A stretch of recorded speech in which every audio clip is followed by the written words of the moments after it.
হে everyone, সকলকে শুভ দোল পূর্ণিমা। দোল পূর্ণিমার দিন রাতের বেলায় আমরা সকলে মিলে একটু ঘুরতে বেরিয়েছিলাম। জানো তো, দোল পূর্ণিমার দিন ঘুরতে বেরিয়ে একটা জিনিস দেখলাম যে এই রং খেলার দিন কেউ ভুলেও ঘুরতে বেরোবে না। তার কারণটা কি বলো তো? রাস্তাঘাট প্রায় সবই ফাঁকা। তো আমরা চলে গেছিলাম বিরিয়ানি প্লেসটাতে, আর এখানে গিয়ে না আমি যে কয়বারই গেছি প্রত্যেকবার বিরিয়ানি খেয়েছি। তো ভাবলাম আজ অন্য কিছু ট্রাই করা যাক, সেই কারণে আজ অন্য কিছুই অর্ডার দিয়েছিলাম। আর অর্ডার আসা পর্যন্ত আমি এখানে একটু মুভি দেখে নিচ্ছিলাম গাইজ। আর এখানে মুভি তো হচ্ছিল না, একটা সুন্দর সং হচ্ছিল, তো সেটাই শুনছিলাম। তো যাই হোক, ফাইনালি আমাদের অর্ডারটা চলে এসছে। আর আজকে আমি অর্ডার দিয়েছিলাম গার্লিক নান, লাচ্ছা পরোটা, চিকেন ভর্তা। আর আজ কিন্তু আমি অনিয়ন স্যালাডটাই নিয়েছিলাম। আর দেখো গাইজ, অনিয়ন স্যালাড নিয়ে কিন্তু আজকে আমি শশাটাকেই খুব বেশি মিস করছিলাম। খাবারের সঙ্গে লেবু চিপে খেতে কিন্তু আমার বেশ দারুণ লাগে, কারণ লেবুর স্মেলটা আমার আগাগোড়াই খুব পছন্দের।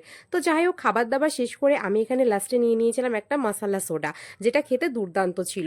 তো আমরা এখান থেকে ফাইনালি বেরিয়ে পড়েছি, আর তারপরে চলে এসেছিলাম আমাদের বাড়ির রাস্তায়।